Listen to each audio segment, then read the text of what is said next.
ಅಮೋಘ ನ್ಯೂಸ್ಗೆ ಸ್ವಾಗತ. ನಾನು ಸ್ಮಿತಾ.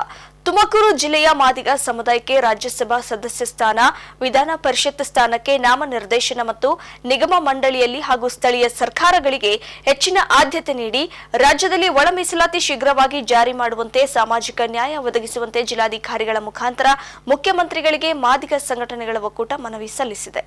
ತುಮಕೂರು ಜಿಲ್ಲೆಯಲ್ಲಿ ಅತ್ಯಂತ ಹೆಚ್ಚು ಜನ ಸಮುದಾಯವನ್ನು ಹೊಂದಿರುವ ಜಾತಿ ಮಾದಿಗ ಸಮುದಾಯವಾಗಿದ್ದು, ಪರಿಶಿಷ್ಟ ಜಾತಿಯಲ್ಲಿ ಅತ್ಯಂತ ಹಿಂದುಳಿದಿದ್ದು ಹೆಚ್ಚು ಅಸ್ಪೃಶ್ಯತೆಯನ್ನ ಇಂದಿಗೂ ಅನುಭವಿಸುತ್ತಿದೆ. ಕೇವಲ ಸಾಮಾಜಿಕ, ಶೈಕ್ಷಣಿಕ, ಸಾಂಸ್ಕೃತಿಕ ಕ್ಷೇತ್ರಗಳಲ್ಲಿ ಅಷ್ಟೇ ಅಲ್ಲದೆ ರಾಜಕೀಯ ಕ್ಷೇತ್ರಗಳಲ್ಲಿ ಹಿಂದುಳಿದಿದ್ದು, ತುಮಕೂರು ಜಿಲ್ಲೆಯಲ್ಲಿ 2 ಮೀಸಲು ವಿಧಾನಸಭಾ ಕ್ಷೇತ್ರಗಳಿದ್ದು, ಟಿಕೆಟ್ ನೀಡದೆ ನಿರಂತರವಾಗಿ ಪಕ್ಷವು ಮಾದಿಗ ಸಮುದಾಯವನ್ನ ದುಡಿಸಿಕೊಳ್ಳುತ್ತಿರುವುದರಿಂದ ಈ ಬಾರಿ ವಿಧಾನ ಪರಿಷತ್ ಸದಸ್ಯ ಸ್ಥಾನಕ್ಕೆ ಮಾದಿಗ ಸಮುದಾಯವನ್ನ ನೇಮಿಸಬೇಕು.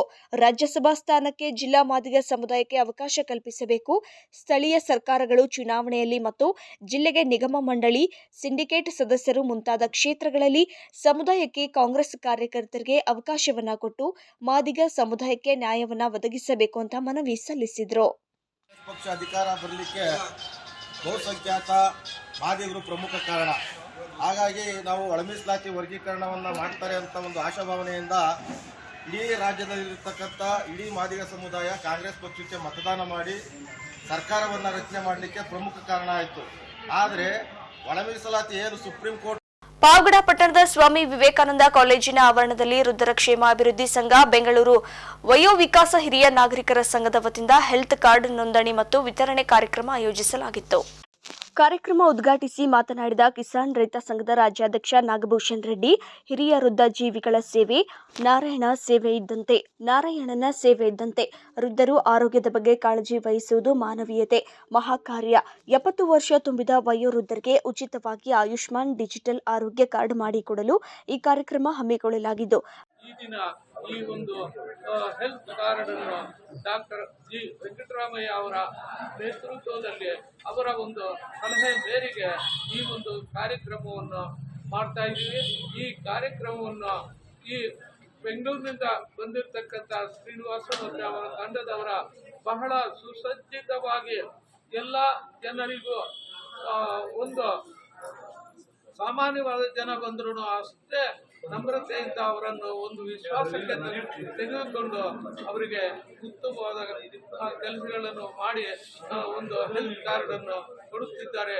ಇದು ತುಂಬಾ ಶ್ಲಾಘನೀಯವಾದಂತಹ ಕೆಲಸ ಅಂತ ಈ ಸಂದರ್ಭದಲ್ಲಿ ನಾನು ಪಾವಗಡ ತಾಲೂಕಿನ ಸಮಸ್ತ ಜನರ ಪರವಾಗಿ ಮಾತನಾಡುತ್ತೇನೆ.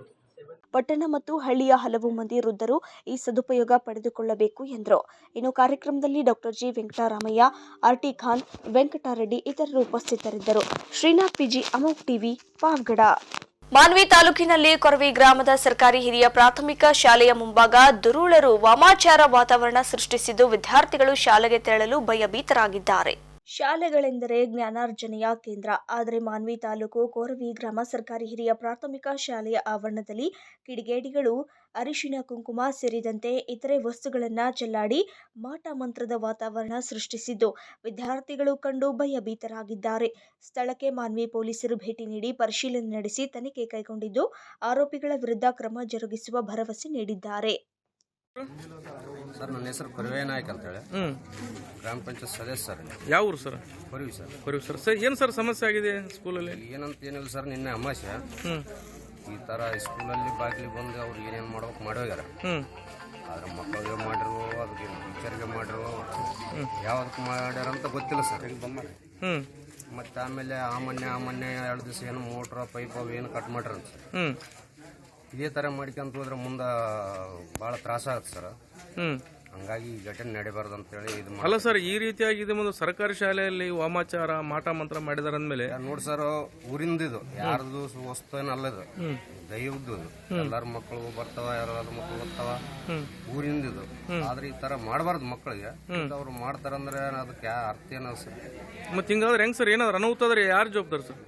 ಅದಕ್ಕೇನೆ ಇದಕ್ಕೆ ಸ್ವಲ್ಪ ಕ್ರಮ ತಗೋಬೇಕು ಸರ್. ಅಲ್ಲ ಸರ್, ಈ ರೀತಿಯಾಗಿ ಇದು ಮಾಡ್ಯಾರ ಅಂದ್ರೆ ಏನಾದ್ರು ಟೀಚರ್ಸ್ ಜಗಳ ನಡೆದಿದಾನ ಮೊದಲೆಲ್ಲ? ಸರ್, ಇಲ್ಲಂತ ಯಾವ್ದು ಜಗಳ ಆಡಿಲ್ಲ ಸರ್ ಇದುವರೆಗೆ. ಆದ್ರೂ ಇದು ಈ ನಡುವೆ ನಡೆಯಕತ್ತೆ ಸರ್ ಈ ಥರ. ಅಂದ್ರೆ ಮಕ್ಕಳ ಹೆಸರು ಮೇಲೆ ಮಾಟ ಮಂತ್ರ ಮಾಡಿದಾರ ಅಥವಾ ಟೀಚರ್ಸ್? ಟೀಚರ್ಗೆ ಮಾಡ್ರು, ಮಕ್ಕಳಿಗೆ ಮಾಡ್ರು, ಅದೇನು ಗೊತ್ತಿಲ್ಲ ಸರ್ ನಮ್ಗೆ. ರಾತ್ರಿ ಅಂತೂ ಮಾಡೋಗ್ಯಾರ. ನಾ ಈಗ ಮನೇಲಿದ್ದೆ ಸರ್, ಫೋನ್ ಮಾಡಿದ್ರು ಹಿಂಗಾರಿ ಹಿಂಗಾಯದ ಬರ್ರಿ ಅಂತ ಬಂದೆ ಸರ್. ಅಂದ್ರೆ ನಿಮಗೆ ಎಷ್ಟು ಗಂಟೆಗೆ ಗೊತ್ತಾಯ್ತು ಸರ್ ಈ ವಿಷಯ? ಈಗ 9:30 ಆಯ್ತು ಸರ್ ನನಗೆ ಫೋನ್. ಅಂದ್ರೆ ಈಗ ಮಾಡಿದಾರಲ್ಲ ಸರ್, ಯಾವಾಗ ಮಾಡಿದಾರ ಅಂತ ಗೊತ್ತಾಗಿದೆ ನಿಮಗೆ? ಏನು ರಾತ್ರಿ ಮಾಡ್ಯಾರ ಅಂತ ಗೊತ್ತು ಸರ್, ಹೇಳ್ತಾರ. ಅದಂತ ಯಾರು ಮಾಡ್ಯಾರ ಅಂತ ಗೊತ್ತಿಲ್ಲ, ಎಷ್ಟು ಗಂಟೆಗೆ ಮಾಡ್ಯಾರ ಅಂತ ಗೊತ್ತಿಲ್ಲ ಸರ್. ನಾನೀಗ ಮನೆಗೆ ಹೋಗ್ಬೇಕಂತೇಳಿ ರೆಡಿ ಆಗಿದ್ದೆ, ಫೋನ್ ಮಾಡಿದ್ರು ನಮ್ಮ ಮಿಸ್ಸು, ಅಮ್ಮ ಈ ಥರ ಆಗಿದೆ ಸ್ಕೂಲಲ್ಲಿ ಬಾ ಅಂತೇಳಿ. ಸರಿ ಬಿಡಪ್ಪ ಅಂತೇಳಿ ಬಂದೆ. ನಮ್ಮ ಬರಾಟಿಗೆ ಎಲ್ಲರೂ ಕಲ್ತಿದ್ರು ಸರ್. ಹಾಂ ಸರ್. ಈ ಥರ ಮಾಡ್ಕೊಂಡ್ರೆ ನಮ್ಗೆ ಏನಿಲ್ಲ ಸರ್, ಸೇಫ್ಟಿ ಒಂದು CC ಕ್ಯಾಮ್ರಾ ಹಾಕ್ಬೇಕು ಇಲ್ಲಿ. ನಮ್ಗೆ ಸೇಫ್ಟಿ ಎಲ್ಲ ಮಕ್ಕಳಿಗೆ ನಾಳೆ ಕುಡಿಯೋ ನೀರಿಗೆ ಯಾವ್ದನ್ನ ಹಾಕಿ ಹೋದಂದ್ರೆ ಯಾರು ನೋಡೋಕ್ಕಾಗಂಗಿಲ್ಲ. ಅದಕ್ಕೆ ಇಲ್ಲಿ ಯಾರು ಬರ್ತಾರೆ ಯಾರು ಹೋಗ್ತಾರ ಅಂಬಂಗೆ ಒಂದು CC ಕ್ಯಾಮ್ರಾ ಒಂದು ಇಟ್ಟರೆ ನಮ್ಗೆ ಒಳ್ಳೇದು ಸರ್. ಕೋಲಾರ ಜಿಲ್ಲೆಯ ಮುಳಬಾಗಿಲು ತಾಲೂಕಿನ ಐತಿಹಾಸಿಕ ಪ್ರಸಿದ್ಧ ಅವಣಿ ರಾಮಲಿಂಗೇಶ್ವರ ಬ್ರಹ್ಮ ರಥೋತ್ಸವ ಅದ್ದೂರಿಯಾಗಿ ನಡೆಯಿತು. ರಾಮಲಿಂಗೇಶ್ವರ ದೇಗುಲ ಎದುರು ರಥೋತ್ಸವಕ್ಕೆ ಶಾಸಕ ಸಮೃದ್ಧಿ ಮಂಜುನಾಥ್, ತಹಶೀಲ್ದಾರ್ ಗೀತಾ, ಸಂಸದ ಮಲ್ಲೇಶ್ ಬಾಬು ವಿದ್ಯುಕ್ತವಾಗಿ ಚಾಲನೆ ನೀಡಿದರು. ಅವಣಿ ರಾಮಲಿಂಗೇಶ್ವರ ರಥೋತ್ಸವ ವೀಕ್ಷಿಸಲು ಲಕ್ಷಕ್ಕೂ ಅಧಿಕ ಜನರು ಜಮಾಯಿಸಿದ್ದು, ಯಾವುದೇ ಅಹಿತಕರ ಘಟನೆಗಳು ನಡೆಯದಂತೆ ಬಿಗಿ ಪೊಲೀಸ್ ಬಂದೋಬಸ್ತ್ ಕಲ್ಪಿಸಲಾಗಿತ್ತು.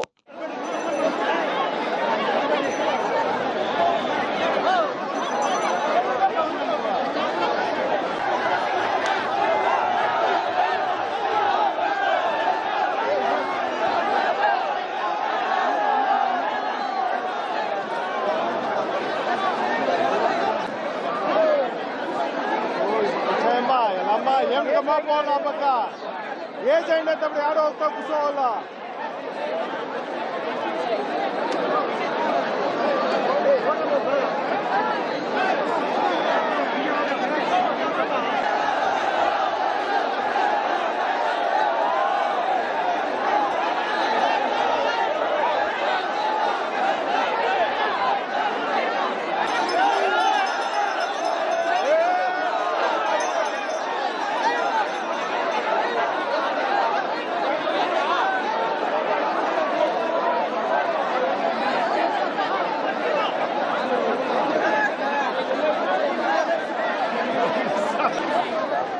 ಗುಬ್ಬಿ ತಾಲೂಕಿನ ಪಟ್ಟರಾವುತನಹಳ್ಳಿ ಹಾಗೂ ಚಿಕ್ಕಹೇಡಿಗೆಹಳ್ಳಿ ಗ್ರಾಮಗಳಲ್ಲಿ ಸಿಸಿ ರಸ್ತೆ, ಚರಂಡಿ ಹಾಗೂ ಚೆಕ್ ಡ್ಯಾಂ ಮತ್ತು ಬ್ರಿಡ್ಜ್ ಕಾಮಗಾರಿಗೆ ಶಾಸಕ ಶ್ರೀನಿವಾಸ್ ಗುದ್ದಲಿ ಪೂಜೆ ನೆರವೇರಿಸಿದರು. ಪೂಜೆ ನೆರವೇರಿಸಿ ಮಾತನಾಡಿದ ಶಾಸಕರು, ಈಗಾಗಲೇ ಅಧಿಕಾರಿಗಳ ಪೂರ್ವಭಾವಿ ಸಭೆ ನಡೆಸಿದ್ದು, ಜನಜಾನುವಾರುಗಳಿಗೆ ಕುಡಿಯುವ ನೀರಿಗೆ ಸಮಸ್ಯೆ ಆಗುವ ಗ್ರಾಮಗಳನ್ನು ಮುಂಜಾಗ್ರತಾ ಕ್ರಮವಾಗಿ ಪಟ್ಟಿ ಮಾಡಲಾಗಿದೆ ಹಾಗೂ ಅಗತ್ಯವಿರುವ ಕೊಳವೆ ಬಾವಿಗಳಿಗೆ ಪಟ್ಟಿ ಮಾಡಿ ಮಂಜೂರು ಮಾಡಲು ಸರ್ಕಾರಕ್ಕೆ ಪಟ್ಟಿ ಸಲ್ಲಿಸಲಾಗಿದೆ.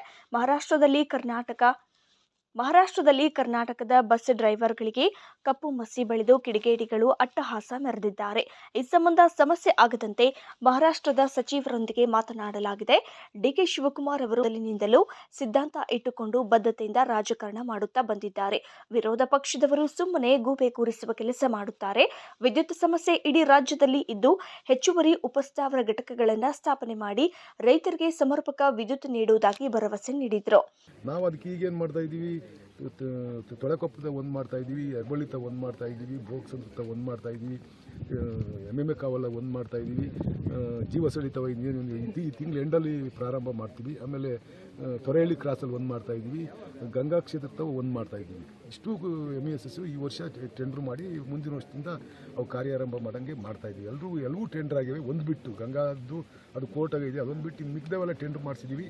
ಅವೆಲ್ಲವೂ ಆಗಿ ಯಾವ್ಯಾವ ಗ್ರಾಮಗಳಲ್ಲಿ ಕುಡಿಯೋ ನೀರಿನ ಸಮಸ್ಯೆ ಉದ್ಭವ ಆಗುತ್ತೆ, ಅದನ್ನು ಈಗಲೇ ನಾವು ಪ್ರಿಕಾಷನರಿ ಮೆಜರ್ ಮಾಡಿ ಎಲ್ಲೆಲ್ಲಿ ಆಗ್ಬೋದು ಅಂತ ಒಂದು ಊಹೆ ಮೇಲೆ ಆ ಗ್ರಾಮಗಳನ್ನೆಲ್ಲ ಲಿಸ್ಟ್ ಮಾಡ್ಕೊಂಡಿದ್ದೀವಿ.